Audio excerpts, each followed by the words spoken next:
Hello, tonight our lesson is on evaluating algebraic expressions. So please write this in your notes.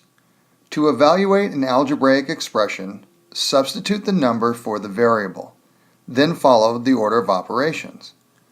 So here we have the algebraic expression 4x plus 6, and we're given the value of x. We're told that x equals 3. So in order to evaluate this expression, we would substitute the 3 into the expression in place of x. So let's do that. So we have 4x. Now, 4 written to x, or next to the x, doesn't mean 4 plus x, or x to the 4th power. It means 4 multiplied by x, and x is equal to 3. And then we have plus 6. So the order of operations, we would multiply first, and then we would add the 6. So 4 times 3, that's 12 of course, and then 12 plus 6 gives us the final answer of 18. Okay, so this is how we are going to evaluate our algebraic expressions. We're going to substitute the numbers and then just follow our order of operations. Okay, here's our next example. Please copy this down on your notes, then pause the video. Substitute x equals 4 in place of the variable and follow the order of operations.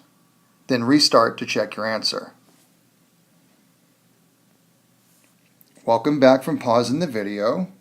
So I'm going to rewrite my expression and I'm going to substitute the value of 4 in place of the x. And I'm purposely using a different color just to highlight the steps that we're taking. All right, PEMDAS, parentheses, there are no parentheses. These are just little separators right here, these parentheses around the 4, just to let us know that that's multiplication. So next we have exponent. All right, we do have an exponent to do. It's 4 to the 2nd power. Now notice when I substituted my 4, by the way, I didn't substitute it like this. I didn't put 2 and then the number 4 next to it. Because students might think that that means 24, and it doesn't. We're supposed to take 2 and multiply it by x squared. All right, so don't make that mistake. And you can avoid that mistake, by the way, just by always putting little parentheses around the value of x that you are substituting. All right, so let's get back to solving the problem here. So, or simplifying it. The 4 squared is going to equal 16. All right, and next we're going to do multiplication, left to right. We have 2 times 16, that's 32. We have 3 times 4, that's 12. And now we're going to have addition. 32 plus 12, that's 44. And then 44 plus 8 gives us the answer of 52. So the value of this expression, if x equals 4, then the value will be 52. All right, so how'd you do on that? Let's try another one. Okay, please copy this down and pause your video. Go ahead and evaluate it, then restart to check your answer. Welcome back from pausing the video. So I'm substituting 2 in place of the x.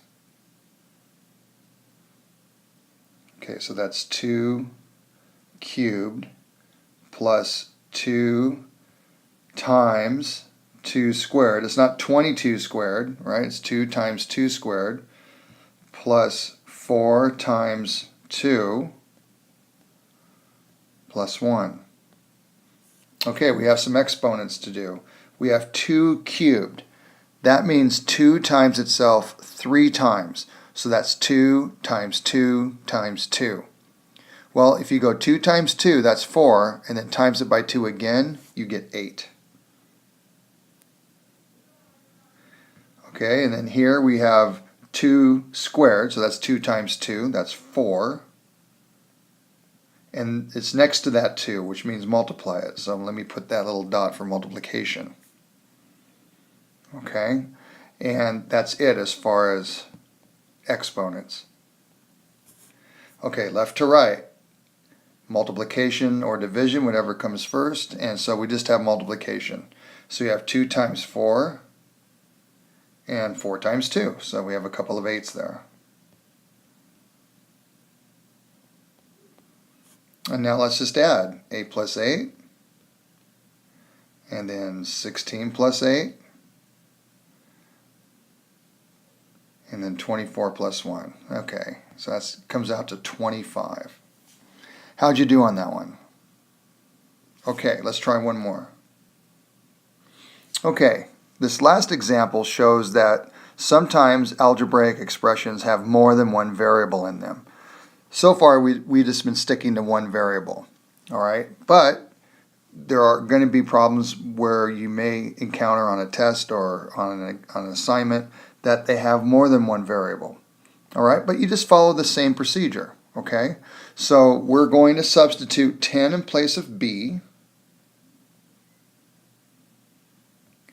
and we're going to substitute 2 in place of A and 3 in place of C. Now 4AC means 4 times A times C. So when I substitute, I'm going to make sure that I don't think that this is the number 423. It's 4 times 2 times 3. All right, order of operations. We're going to do our exponent before we do our multiplication. 10 squared. Well, that equals 100. And now let's multiply. We got 4 times 2, which is 8, and then 8 times 3, which is 24. Okay, so I just did my multiplication just in one step there. 4 times 2 and then times 3. And then the last step, let's subtract. 100 minus 24, that equals 76. So did you get that one? Okay. Remember, read some books.